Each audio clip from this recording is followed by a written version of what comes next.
Hi, welcome to Fiberchats. My name is Irina. I'm the host here, and my guest today is Alex Moore. Hi, Alex. So Hello. you are a president of the New York City Crochet Guild. How did that happen? Let's start there. So I joined the Crochet Guild a couple of years ago. I moved to New York City and I was lonely and I wanted yarn friends. So I was trying to choose and they met like at a convenient time for me. And it turns out I'm currently their youngest member, although I'd love to have more young members. And so when the pandemic started, they needed to meet on Zoom. And I'm the only technologically savvy person who could do Zoom. So their president was up for election and didn't want to continue to do it. So they sort of like were like, "You are now our new president." And I was like, "I didn't think I signed up for that."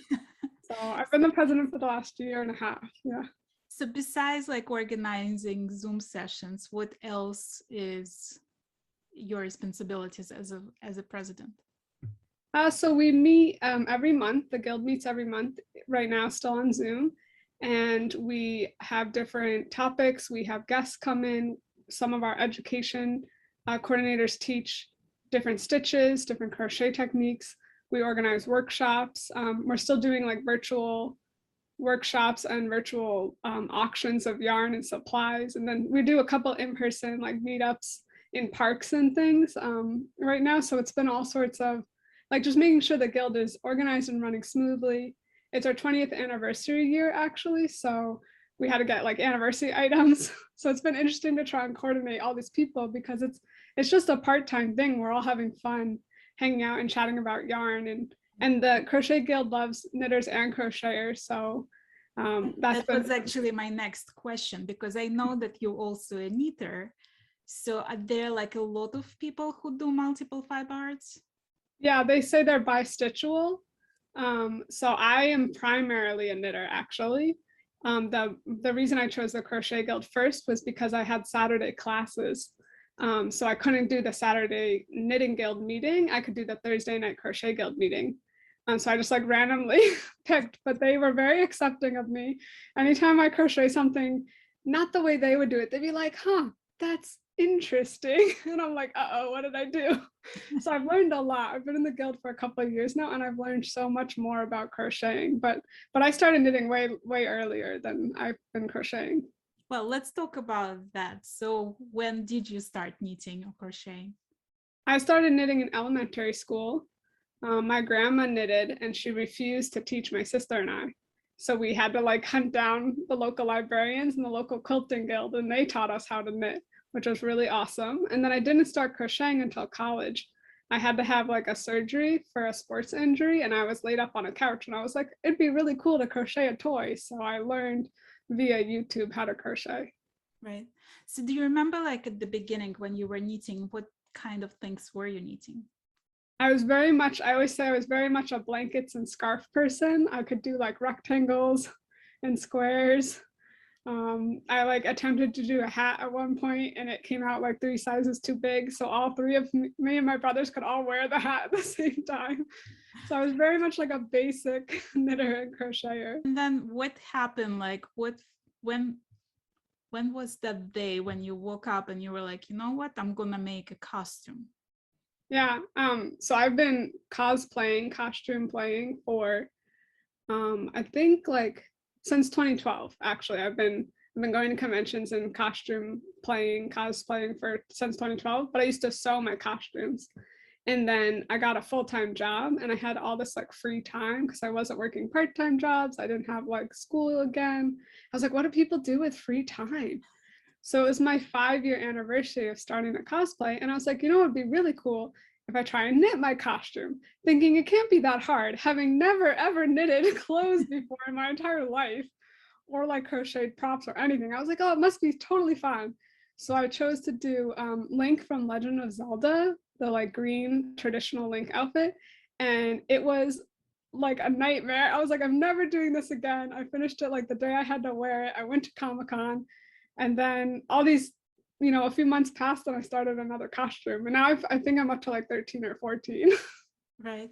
So why did you even get to the cosplay on the first time? Like what was that attracted you to that? I mean, I've always done like drama club and different theater growing up. And when I went to college, some people had told me, oh, there's this thing called conventions. Like, I'm from a very small town in upstate New York. So I had never heard of like Comic-Con or conventions or cosplaying. Maybe my sister had mentioned it, but I never like connected it. And then in college, I lived outside of New York City. And they're like, you should go to Comic-Con. And back then it was easy. You could like walk into Comic-Con and buy a ticket that day. Right. So it was like totally life-changing to walk in there. I was like, I have to wear a costume. Well, tell me about that, because even though I'm not from small town in upstate New York, I've never heard of it until I got, to meet you first time. So tell, like, and I'm sure there are like a few more people who are watching this video who probably haven't heard of the convention. Tell me how the convention goes. Sure. So there's hundreds of conventions a year all around the world. And they're usually around some sort of pop culture fandom, anything like that. And so I was going to New York Comic Con, which is one of the largest in the entire United States. And it used to be surrounding mostly just comics. And now it's like expanded into pop culture, industry guests, entertainment, anime, which is what I really like. And then I go to a bunch of others every year, which are in different cities and they focus on different topics. So like anime, you could go to like one about books, you could go to one about science fiction. And I think what really shows the world, you don't have to do costuming, but I feel like it's wearing your passion like on you. You're like, this is what I really love, so I'm gonna dress up as it. So when you first made that first costume, right? Did you go like all the way? Was it just the dress, or was it, because like I saw one of them and it was the hair, the embroidered front, and the like everything that goes into the costume. Like, did you start that way, or did that progress? Before, when I was like just starting out with costuming, I would do like sewing the costumes, and then I would like crochet the cat companion that like the character carries around, or I would crochet the Pokeballs to be a Pokemon trainer, so I would make like these small elements. And then when I got like this job and when I got my first full-time job and I suddenly had free time, I was like, well, I'm going to do the entire costume out of yarn, like head to toe, hair and everything, weapons, like everything. Not realizing how much time that would take or what's involved in knitting clothes. And there's no real patterns out there, I found. Right. There really aren't patterns to make the strange video game and cartoon characters you see on TV. They aren't designed for reality. Right. So when you do that costume, do you mostly knit it? Do you mostly crochet it? Is it a combination of the two? Yeah, so I think it's up to each person's preference. And I've met other yarn cosplayers out there. I find that most people choose to crochet because crochet can be faster, but I personally choose to blend the two almost for every single costume. Other than like one, I have blended the elements because I love the drape and the elegance that you can get with knitting. So I often knit my clothes and then I crochet my props and my armor and things like that because I find that it can give you that detail and that 3D element that knitting is more difficult to achieve with. Right. How much use do you get out of those costumes? Is that like a one-time convention that you go in the costume and then it's just hanging somewhere in the closet, or do you wear it like every day somewhere? I only really wear them to conventions, a couple times, like Halloween, or if someone wants me to show up at an event. But mostly I wear them to conventions. But I do go to anywhere from 4 to 10 conventions a year. So I can't make that many costumes in a year, so I often rewear them, or I upgrade them and turn them into new costumes with some of the old elements. And then my crochet guild actually put one of my costumes, my Wonder Woman costume, on display at Vogue Knitting Live for 2 of the years, which was really cool to have that. And everyone was like, oh my gosh, it's Wonder Woman. So I was really proud to have that there because it was this iconic, like you walk up the stairs and there's a Wonder Woman to advertise the Crochet Guild. Right. So I noticed you do the classes of the wig making, right? And I think it's like happening now and people can sign up for that. I just taught it. So it was my first class. I'd love to do it again. It was a lot of fun. I taught people how to make like a basic long-haired wig, which for me, I crochet a hat and then like I add yarn on top to make a different character. And I taught only, unfortunately, only guild members signed up, but at least guild members signed up. And they all said it was really cool to watch, to learn how to make something that's so different out of yarn. Because they all said they normally make blankets or toys. And then here they are making something that is actually really simple, but they never thought of doing it before. And some of them wore them for Halloween. Do you feel like the guild members are like proud to have you as a president because you are so far out in the world of the yarn costumes and things like that? I think some of them are really, I don't know, proud is the word, but they're very excited. They're like, oh my gosh, that's our president. That's, even before I was president, they would drag me to people and be like, she's in our guild. This young person into pop culture is in our guild. So that was really fun, to be able to have them be happy that I'm there. Because the guild is mostly, I feel like, people who make more traditional things with yarn. And then there's a couple of us that are very out there. And they still accept us with open arms, which is really lovely. Do you feel like that inspires more people who are into more traditional crocheting to experiment, like to step outside of their comfort zone, just because you like so far out there that like even making few steps for themselves, it's like over. I hope so. I think I've seen like small changes, and as like the world expands and we all now more interconnected with the internet and different things we can learn on YouTube, I hope more people are making those changes to be a little bit more non-traditional. So you mentioned that there are other yarn cosplay artists out there. Like, are we talking about a lot of them, or there is like you and another two? Like, I mean, I'm just like, is there a huge community for that? I wouldn't say it's a huge community. I personally met like maybe 5 or 10, but Instagram has really helped connect us. So I think there's probably like 30 or more people, but it really depends on like what you define as a yarn cosplayer. Like I'm thinking in my mind, the people that make their entire costume out of yarn, like they go full full force. Whereas I think what's much more common is people make elements of their costume out of yarn. There's, hundreds and thousands of people who do that, which is a great way to start if you want a gateway into the full adventure. Have you ever gone back on your costume and like looked through the elements of it and upgraded it to something completely like on a different level? Yes.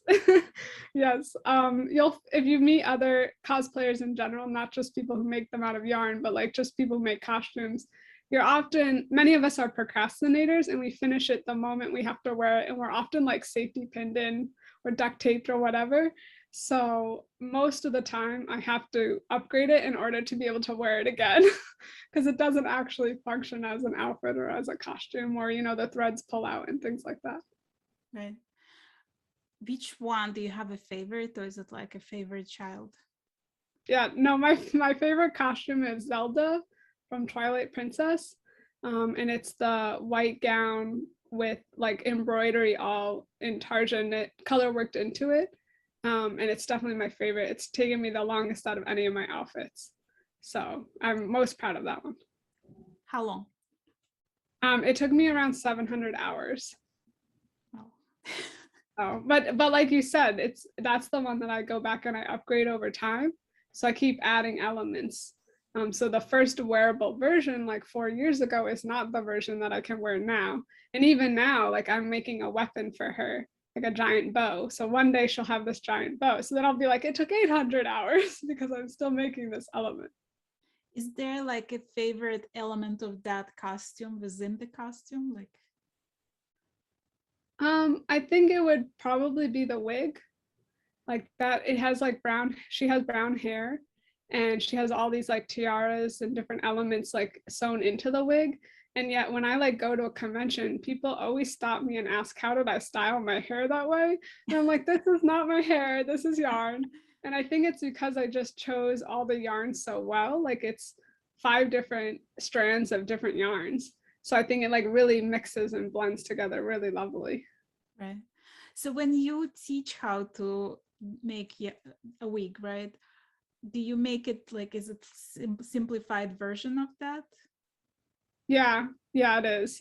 So it's still like that. Even Zelda's wig would be a basic long-haired wig. And I would discuss with people how to turn it into like different ideas. So that wig is very standard, and then you add, you know, a tiara into it, or you add a braid so that it like is styled, or you can turn it into an updo hair. Like Sailor Moon hair is like an anime character, and her hair goes back up onto her head, right? Right. So that's a different way to cover the wig. So I discuss like brief elements with that, and then I tell them if they want to learn more, they can write to me, or I can always teach another lesson, because that was a lot of fun to teach. Did you enjoy the teaching experience? Like, Yeah, I mean, I've taught knitting and crochet before, like basic how to knit and how to crochet, but this like wig making is something I love to do. I've made probably 10, 12 wigs at this point or more, and so I really enjoy being able to show people this is what I can do, and it's unique. My version is unique to me, so it was really fun to show that. so if I walk by you on the street, would I guess that that's what you do at home, making the Um, costumes? I don't think you'd guess that I make costumes, but you would know that I love yarn, because I'm often found around the city. I live in New York City, and I'm often found walking down the street while knitting or crocheting. My sister made me project bags that I can belt around my waist so I can walk and knit at the same time. Well, it's sort of like similar to Shetland knitting belt, because that was the idea that like you can tack your knitting into the belt so it doesn't fall if you need your hands free for a second to like tend to Yeah, your animals or whatever, you know. So it's like exactly, similar exactly. idea, yeah. Is there like ever days when you're not crafting something? I'm always making something. It's just not necessarily for a costume, but I always have yarn in my hands. I remember like a few years ago, I was starting a master's degree program, and I was like really grumpy, and I realized it's because I didn't have time to knit at the time or crochet. And then as soon as I like even just touched the yarn, I was like, oh, I feel the tension release out of my shoulders. But on the same like token, right? Do you ever get stressed over knitting? All the time, all the time. I have to-do lists, and I have to-do lists, and I have more lists. So if I get like super, super stressed, I try and like take a moment to do something that I know will be more calming, or I put on like a show that I really like, a movie. And I'll try and like be like, okay, well, you still have to work on this, but at least you can enjoy what you're watching, or something like that. Or trying to like switch some project just to change gears. But you know, when it's like 3 a.m. and you're trying to finish a costume to wear the next day, you're like, this is hell. Like, why did I sign up for this? So if you're not knitting a costume, what would you be knitting? Is there like something that like, do you have 7 different projects going on at the same time? Or is it like once you start working on the costume, that's all you do? I have I have like probably 15 active projects or more at any given time. Behind this lovely wall of yarn is a bookcase full of whips, like an entire bookcase, and I like move them around based on where I need to work on them. Once I get really into a costume and like I'm planning on wearing it to a convention and it's only a couple of weeks away, I do really start to focus just on that costume. But anytime before that, I'm picking up and putting down like any sort of project at any given time. My sister and I have an Etsy shop, so I do make stuff for that, usually more in the winter than in the summer. And then I also make gifts for my family for their birthdays and their like holidays and stuff. So I'm always like trying to think, oh, what could I give to someone else as well? So I'm always like making something. It's just not necessarily always a costume. Well, I mean, so you have your Etsy shop, right? Which is a business. Yes. Then you have the gift list. Then you have the costumes. How do you decide, like, what makes priority? I think it depends on like what the deadline is. I would add to that list, I also do charity items. Like the Guild does a lot of charity. So something I did during the pandemic is I got knitting machines to help me make the charity items at least go faster. Because the guild really donates a lot of items to different causes. And then, so I'll try and like always take a break. Like after a convention, I'll try and take a week to either work on a gift or an Etsy item or a charity item, just to like cleanse my palette of a costume. The worst problem is when you like go and you see this particular cartoon or this particular show, and you're like video game, and you're like, I want to make that right now. And you have to like slap your hands away from the yarn. So sometimes I'll like gather all the yarn and then put it in a pile so that I know I can work on it next. But I'll still always try and like cleanse my palette. So let's talk about that pretty wall behind you. How did that happen? So I actually like I won a housing lottery apartment in New York City. And so I live in a studio now, which is much smaller. I used to live in a shared 3-bedroom with roommates, which is still small, but like it wasn't all my space. So my yarn was organized very differently. So now that I live alone in the studio, I need this wall to separate me from my bed and my living room from my bedroom. So I built like a lovely color-coded wall of yarn that I really love. And it's organized like from largest size to smallest size, and like all the pretty jewel tones are on top. Unfortunately, I have a lot of yarn, so it's not all here. Some of it's like stashed at friends' houses, at my parents' house, at my sister's house. So I sometimes have to call people and be like, do you have my yarn? Like, I'm looking for this particular yarn. Well, how did this collection happen? I mean, I've always had some yarn, but I think it got really bad before I had my full-time job. I worked nights at Michael's. And if you ever work nights at Michael's, you're usually stocking the shelves. And so I was in charge of the yarn section at Michael's. So I'd be putting out the yarn and you get 30% off. And I would just buy the yarn. Like the store would open and I would still be there stocking the shelves. And I'd be like, this yarn's really cool. So I would then buy it. So I think that like really got it really bad.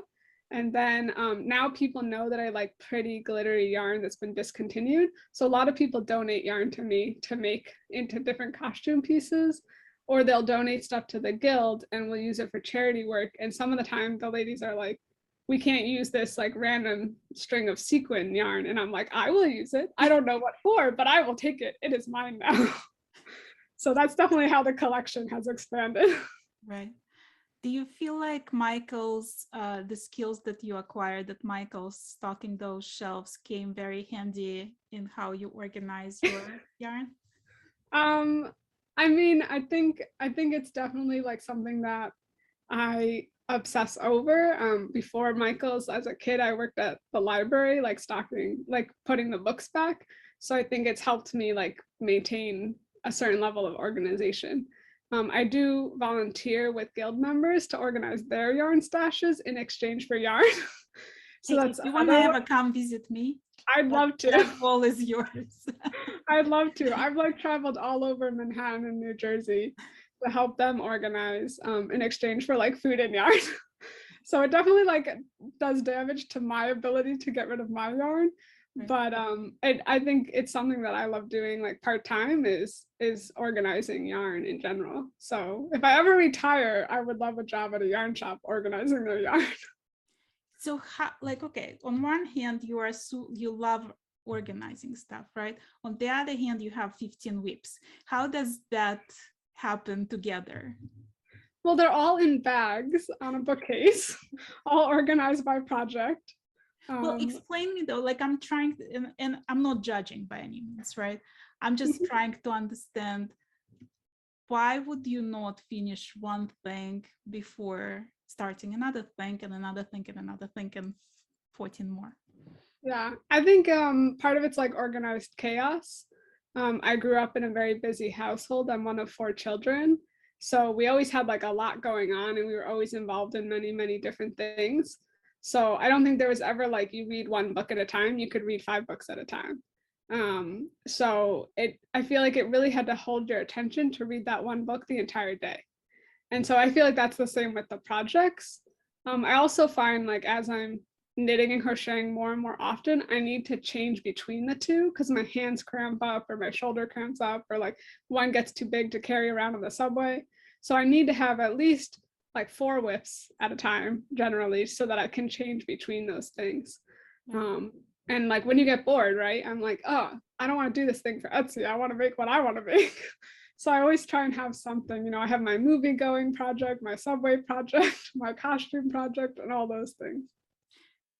What brings you comfort, like out of all of that? What, like if you had a stressful day and you need to sit down and like calm, you know, what would you pick? I would pick like a mindless knitting project in the round. That's like my favorite go-to. Either something with blanket yarn, knit or crochet. I love blanket yarn. It's so like soft and fluffy. Right. Or I love like a mindless knitting in the round project. It could be making whatever. It's just so relaxing to have that like methodical, and it could be complicated lace knitting in the round. It just has to be like not knitting and then purling. Do you dislike purling? I don't like switching between the two. If like the whole project was purled, that's fine. And if the whole project was, you know, garter, that's fine. But like having to go back and forth one row and then the other row is not fun. Like if it's for the lace pattern, that's fine because it's like making that beautiful pattern appear before you. Do you prefer working on your own sort of designs, or do you like working on other people's designs? I mostly make all my own designs. I often will like consult other patterns and see what's out there, especially like to make random charity items and stuff. And then I'll be like, oh, that's interesting. I'm gonna go follow that pattern with a different yarn and a different hook and like change the stitches as I go along. And then for all my like costumes and things, I write my own patterns as I make the products. Do you sell those patterns, or is it just for you? For the costume pieces, I've never sold the patterns because they're sized just for me, and I don't know yet how to pattern grade. I would love to learn, but I don't know how to pattern grade. And then like for accessories and props and things, sometimes I'll sell either those patterns or I'll sell those items because those are often easy to like replicate and to explain to someone else. Do you like knitting something or crocheting something multiple times? Sometimes there's like a comfort in it to see that you can successfully reproduce it. But I've only ever once tried to remake an entire costume. Every other time I've been like, you're gonna make it work. You're gonna fix it and then you're gonna keep going. So like your story about how you became the president of the guild, are you good at saying no in general? I can say no to some things, but when it's someone asking me to help them with something because they think I have the skill to help them, then I really do always say yes. And I go to many conventions, for example. Some of those I volunteer for. I help run parts of the convention because people notice that I have like operational skills. I'm like very organized and I can run a team. So over time, I've gone from like a normal volunteer to like supervising other volunteers roles. And unfortunately, I now do too many because I don't say no. And so I'm like, man, this is a problem. So, yeah. What about like when it comes to gifts? How do you decide who is gift worthy? Because I'm sure like people might just see your costume and like, oh, can you make me this week for the Halloween? Or can you make it for my kid? Or like, how do you deal with requests? So for gifts, I normally give gifts to my immediate family, and a very small number of my friends will get like a handmade gift. And then beyond that, I tell someone, I mean, you could buy it from me, but I don't have time to like make it for you for free. And I don't really have time to make it.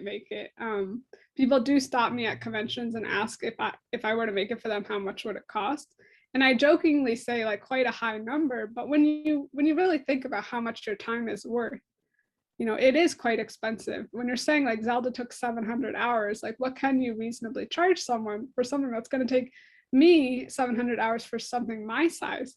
Most of the people that ask me are much taller than me or much bigger than me. I'm a very small person. So Right. it's a lot more yarn and time for a bigger person. How do you decide, like for Etsy, do you have ever like issues of pricing stuff? Like, do you ever feel like I can't possibly ask that much for this thing, even though it took me so many hours? So our Etsy, my sister and I do Etsy, and she always underprices the items. And I'm always like, at least charge $10 per hour. Like, stop that. And we always say, you know, it's not worth minimum wage, which in New York City is $15, because we do it while watching TV or while walking or while chatting with people. But I'm always telling her, like, always charge at least $10, because it did take time and energy to make it. But we also mostly post things that are easier for us to make and things we'll enjoy making again. So it's not like overly complicated, or things that we split between us. Like, I'll make one part and then she'll make another part of the same item in order to finish. So that's helpful. Does she do the costumes as well? She does make costumes, but she's only made, I think, one fully out of yarn. She normally makes them out of a mix of fabric and upcycled materials. So she makes like really beautiful, fabulous costumes. They're just out of, you know, different materials than I do. So if you walk into the convention and there is another Zelda walking towards you, is that immediately like strikes a conversation?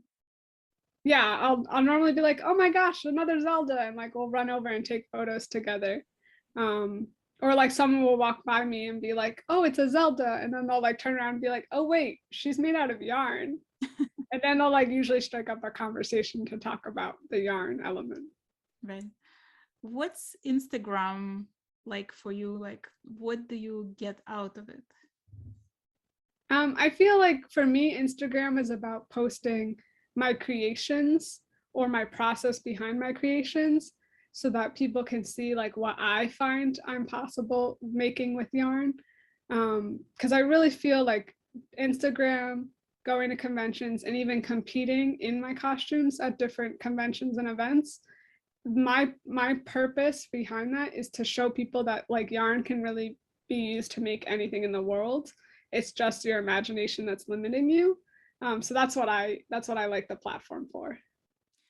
Why is yarn so important in your life? Like, what about yarn? Like, if you knowing how to sew, and it's much faster to make a costume out of fabric, right? Why was it important for you to create it out of yarn? That's a really hard question. um, I feel like yarn wasn't always so important to me. And over time, it's grown into this like vital element in my life. And no matter where I go, I must have yarn with me, even if I'm not even using it. Um, I I'm not like, I don't think I have any real anxiety, you know, diagnosis or issues, but I find that yarn is a sense of security and comfort, and just like having that like fidget toy of yarn is really important to me. If you get trapped at a line somewhere, you have yarn to play with. If you're like on a bus, you have yarn to occupy yourself. And it's an easy way to like start conversations with people, because they'll normally be like, oh, that's cool, what are you doing? And then you can feel like you could talk to them. Whereas like randomly talking to people on the streets of New York is not a thing. Well, if people ask you about, like, if you're knitting something and the person would ask you what it is, and you'll explain them that you're making a cast, like a week for Zelda, let's say, what's the reaction when people learn that you like into this whole costume making? So I don't always tell them that's what I'm making. It really depends on who's asking and if I think that they should know. So many of my coworkers know I make things out of yarn, but they don't, not all of them know just how far I go with my yarn. So I'll be like, oh, I'm making something for a friend or for an outfit, but I don't necessarily specify it's for this specific character for this specific event. I'll tell strangers a lot more often because I'm never going to see them again, so that's totally fine. Right. So yeah, that's. How do your parents react to like seeing you in costumes made out of yarn, knowing that you like spending 700-800 hours on making that costume? Like, is there ever like, can't you get a real job kind of thing? I mean, I do have a real job. I have a full-time job. So they think that it's fine as long as I, still have a job and I can support myself, and that like I'm not drowning in all my yarn, even though it's come close a couple times. But they're very proud and excited when they see what I've made. They show coworkers, they show family members. I went to a wedding recently and they were like dragging me to different aunts and cousins I haven't seen in 10 years. And they're like, show them this picture of that one dress you made. And I'm like, okay, I'll do that. So that's like really exciting. And they've rarely seen me in a costume in person. So that's been really cool during the pandemic. I actually went home a couple times and took photos upstate in the woods. And they were so excited to take photos of me. Unfortunately, they aren't good at taking photos, but they're really cute and they really love it. And I think they feel secure because I'm not like quitting and doing this full time.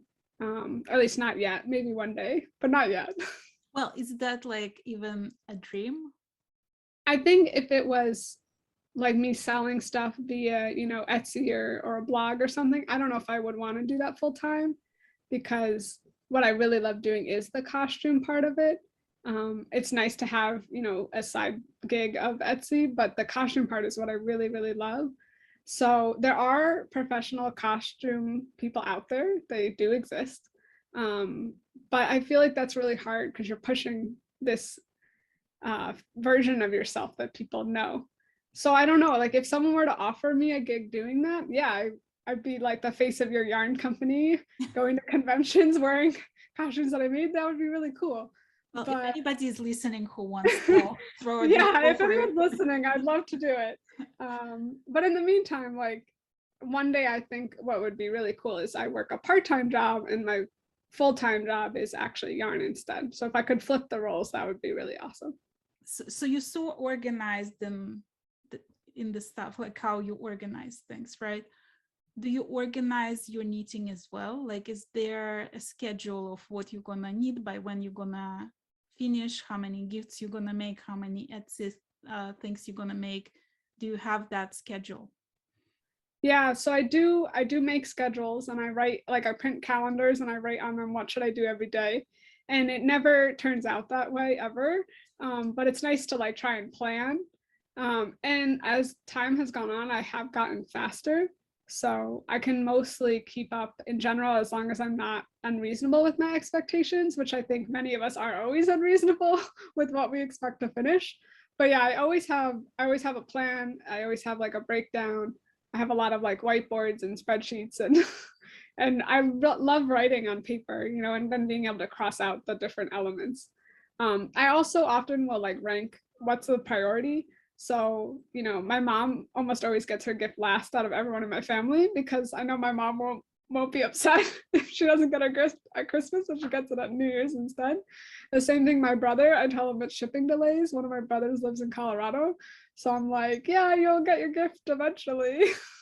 Well, are you ever like stressed over that schedule? Because it sounds to me like you have so much on your plate, like you have your full-time job, you have the president's responsibilities, you have the Etsy business, you have those conventions, and then you have all the weeps and like, are you stressed over it? Like, is that a point of like, why am I ever even doing that?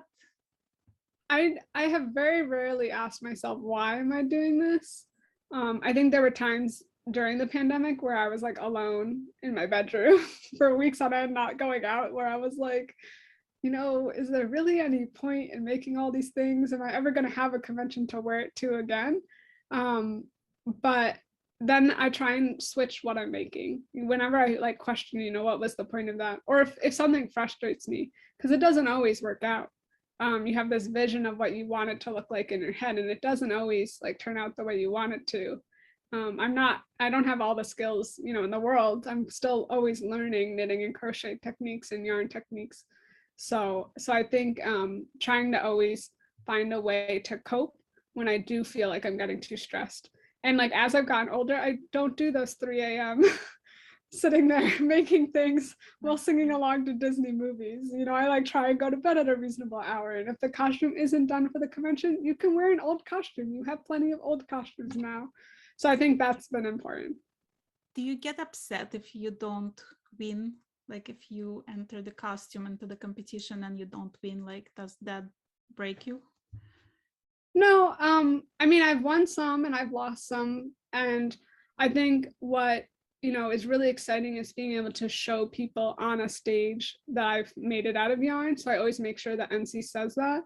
And so even if I don't win the prize, like one of the big prizes, people are still seeing what I've made with yarn and like what I've done. And I think that's like the more important aspect for me. Like, who doesn't want to win a prize? But more important than that is I want to show off what yarn can do. And sometimes it's like really out there, so it's very exciting. And then if I'm like really disappointed because I spent tons and tons of hours, I think about the ones that I have won prizes for, and that's fine, and that's been very nice to reflect on, and then be like, okay, now I have the energy for the next project. Do you ever like feel like I mean, those costumes is like not only a lot of hours, but it's also like very skillfully done, because the fit is perfect, and then there is like all the embroidery that you put into it and all the details. Do you ever feel unappreciated because like somebody can just whip up those costumes in a few hours sitting home with the sewing machine? I think most of the people that I interact with are very excited by what I've done. I might not win a prize, I might not, some people will definitely ignore me, but enough people stop me to admire whatever I've done that I'm like, this is worth it. Enough people have been like, wow, how'd you do that? What element is that? What knitting stitch, that sort of thing, that I think that's all you need, is to have that some recognition. You don't need every single person out there to say something. That's totally okay. Have you ever like tried promote yourself more on Instagram, like make your name out there by like being more active, more social on social media? In the beginning, I used to post, I think, like every day. And then over time, I went to like every other day. And now I think you're lucky if I post once a week, simply because I'm not going to as many events right now. I think that'll pick up as like conventions are coming back. But what I've noticed is sometimes like someone out there will stumble across you and they'll repost you, and suddenly you gain, 100 followers overnight or something. So hopefully that just happens. I don't really do much more than that. I think it's fun to share what I do, and sometimes someone will pick it up, and that makes it even more fun, because then all these new people come in and they say, how did you do that? And they comment on really old stuff. So that's fun to see too. Who is your inspirations? Like who you going on Instagram, you're scrolling there, what stops you in your tracks? I think there's a couple like cosplayers out there that make like beautiful, intricate, detailed things. And over time, I've met some of them in person. So I love like following them and seeing like how they make things out of different elements. I follow other yarn cosplayers, but often the people that stop me in my tracks are, people who make it out of fabric or 3D printing or like sculpting, and like the way they combine all these elements is really stunning. And then also I follow a lot of yarn people and yarn companies, and it's fun to see like what they make out of yarn. If it makes me happy or makes me smile, sometimes I'll be like, oh, what could I use that yarn for in this other project? And I'll try and think of like a costume element for that same yarn that they might not have thought of, but I did. So that makes me happy. Right. What's your, so like, since we talk about so much planning today, what's your plan for the next year? Like, what have you already planned for the next year? So I am doing my first convention. I'm selling like stuff in person for the first time. Um, and then obviously a lot of gifts coming up with the holidays. And then after that, I have a couple costumes planned. One of which I already made, actually. It's the only one I've ever tried to remake. I won Vogue Knitting Live in 2020, right before the pandemic. And when you win Vogue Knitting Live's fashion show contest, they actually take the item you make and they take it from you as in exchange for the prizes. So I still really want to own that dress I made. So I've been actually reknitting that. So my plan is to finish that this early winter time, because I would love to have that. It was like this beautiful fire floor length gown. So I really want that again. And then with summer coming up, I want to finish some summertime costumes, because honestly, yarn in the summer is brutal. And none of my costumes are cool, you would say, none of them are breezy. So every summer I work on summer costumes and I never finish them, because then the summer ends and I'm like, I don't want to wear these, it's cold now. So hopefully I finish some of those like by the summer starts, and then I'll have them to wear. How do you decide on like what kind of costume to make? Like, are you watching all the shows? Are you like, what sparks that idea that next year I'm gonna be that? Most of the time I have like some sort of connection. It's either a video game I've played extensively, or an anime I've watched all of it, or a cartoon or a TV show that I've watched quite a lot of it. Occasionally someone will ask me, they'll like challenge me, hey, could you make this thing? And I'll be like, I never thought about that, but that would be really cool. And that's actually where Wonder Woman came from. Someone was like, let's both be Wonder Woman at an event. And I was like, okay. And so I made like the entire Wonder Woman outfit, and then they didn't finish their Wonder Woman outfit. I went to the event alone as Wonder Woman. And people love that. That's one of the like most iconic outfits I have that people recognize on the street. Do you ever walk in costumes on the street just because? Yeah, so I actually moved in Manhattan, so I'm like a lot closer to things now. And so when Comic-Con was happening, I walked from my apartment all the way to Comic-Con, which is not an easy walk. It took almost an hour. But I was like, who doesn't want to walk through the streets of Manhattan in a costume? So I walked as Wonder Woman all the way to Comic-Con, and so many people kept taking my photo and stopping me. So it was really exciting, because that's a very recognizable character. And people always go, oh my gosh, that's Wonder Woman. And then as I'm walking by them, they go, oh my gosh, it's made out of yarn, which is what I really love. Well, if you had to choose, right, people recognizing you as a Wonder Woman because you're wearing the costume, or people recognizing you without the costume, right? What would be your preference? Like, do you like that sort of feeling that nobody knows you when you're in the costume, because there's so many things that people see the costume and not you? I think it's more exciting when people recognize that I'm a specific character rather than that I'm me. But I would say over time, I sewed my costumes for years and no one ever knew it was me from costume to costume. Now almost everyone knows. Like if I go to a convention, especially if I post on Instagram that I'm going to X convention, most people are like, oh my gosh, you're Alex, or you're Alex's crafting.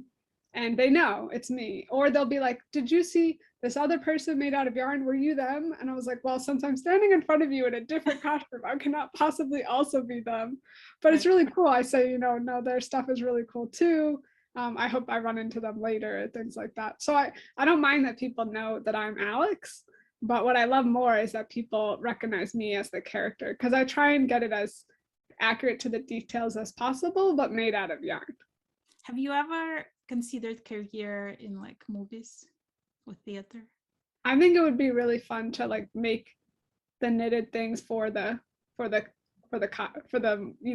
or the play, like all the yarn things in Lord of the Rings, for example. That would be so cool. Like, I don't know how to get a job like that, but if anyone wants to hire me, feel free to hire me. But as a costume designer, not as an actress. Yeah, not as an actress. I think it would be more fun to do like costumes, set design, wardrobe design, like all those things. I think would be really, really cool. Well, I hope somebody very important out there who is in the hiring position listening to this interview and will call you afterwards. We'll put all your information in the description of this video. Thank you. That'd be awesome.